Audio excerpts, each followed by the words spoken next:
warahmatullahi wabarakatuh.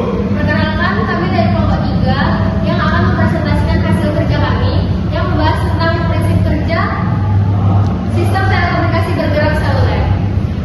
Kami beranggotakan 3 orang, saya sendiri Kuratu Aini, rekan saya Insya Padang. Saya Muhammad Fatih.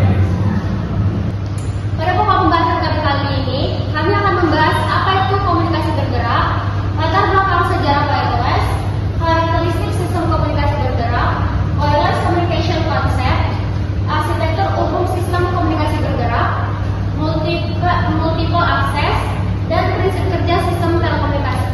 Apa itu sistem komunikasi bergerak? Sistem komunikasi bergerak adalah sistem yang digunakan untuk memberikan jasa telekomunikasi bagi pelanggan bergerak untuk dapat berkomunikasi dari satu tempat ke tempat lain tanpa terjadi pemutusan hubungan. Sistem telekomunikasi yang cocok untuk sistem komunikasi ini adalah sistem komunikasi tanpa kabel atau wireless. Untuk dapat meng-cover cakupan yang begitu luas, dilakukan pembagian coverage area atau daerah jangkauan menjadi sub-sub area yang disebut cell. Oleh karena itulah, sistem komunikasi bergerak disebut juga sebagai seluler. Sebenarnya latar belakang sejarah wireless. Perkembangan ilmu dalam bidang penjalanan elektromagnetik serta pengiriman informasi. Dimulai pada tahun 1867, James Clerk Maxwell penjalanan gelombang EM pada ruang bebas udara. Pada tahun 1888, Heinrich Hertz mencoba percobaan radiasi energi gelombang EM yang pertama kali.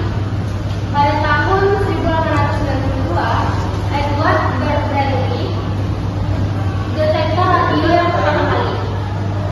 Tahun 1895, Guglielmo Marconi pertama kali berhasil mencapai komunikasi end-to-end wireless sejauh 3,3/4 mili.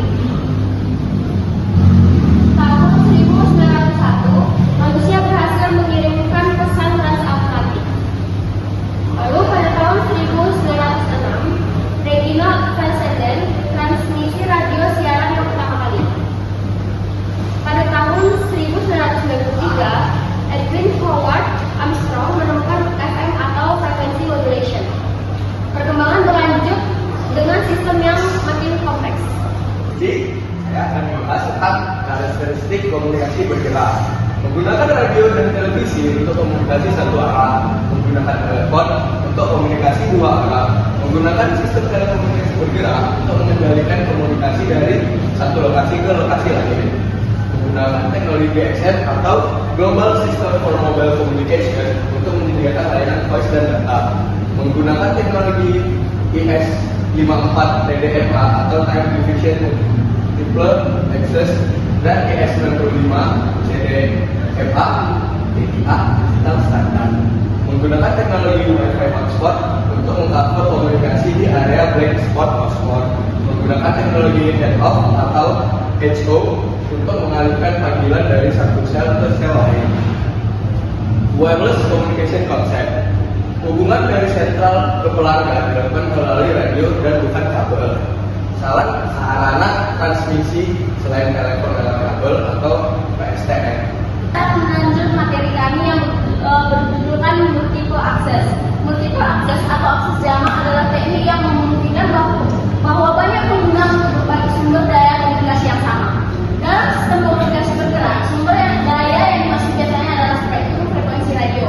Akan tetapi, karena spektrum frekuensi radio terbatas, teknik akses jamak inilah digunakan untuk penggunaan jaringan seluruh secara bersamaan. Jenis-jenis multiple access yang umum digunakan yaitu yang pertama ada FDX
Eh,